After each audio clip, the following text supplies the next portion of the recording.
നമുക്കറിയാവുന്ന പോലെ 1947 ആഗസ്റ്റ് 15 നമ്മുടെ രാജ്യം ബ്രിട്ടീഷ് ഭരണത്തിൽ നിന്നും സ്വാതന്ത്ര്യം നേടി. അനേകം ധീരരായ പോരാളികളുടെ കഠിനമായ പോരാട്ടങ്ങളൊടുവിലാണ് ഇന്ത്യക്ക് സ്വാതന്ത്ര്യം ലഭിച്ചത്.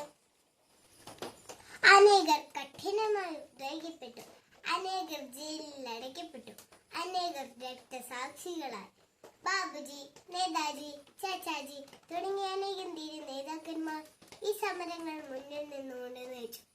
ഈ ധീരമായ പോരാട്ടങ്ങളിൽ പങ്കാളികളായി നിന്നും ജീവൻ തള്ളിച്ച് സ്മരിക്കാനും ആദരിക്കാനുമാണ് നമ്മൾ സ്വാതന്ത്ര്യം ആഘോഷിക്കുന്നത്.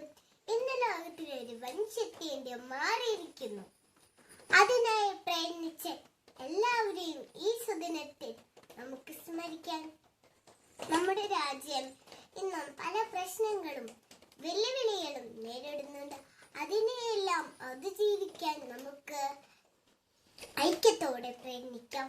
നമ്മുടെ രാജ്യത്തിന്റെ ഐക്യതയും സമ്പത്തും സമാധാനവും നമുക്ക് കാത്തു സൂക്ഷിക്കുവാൻ നമുക്കെല്ലാവർക്കും പരിശ്രമിക്കാം. ഇന്ത്യയെ അധികം ഉയരങ്ങളിലേക്ക് കൈപിടിച്ച് ഉയർത്തുവാൻ നമുക്കെല്ലാവർക്കും സാധിക്കട്ടെ. എല്ലാവർക്കും സ്വാതന്ത്ര്യത്തിന്റെ ആശംസകൾ നേർന്നുകൊണ്ട് നിർത്തുന്നു. നന്ദി, നമസ്കാരം. ജയ് ഹിന്ദ്.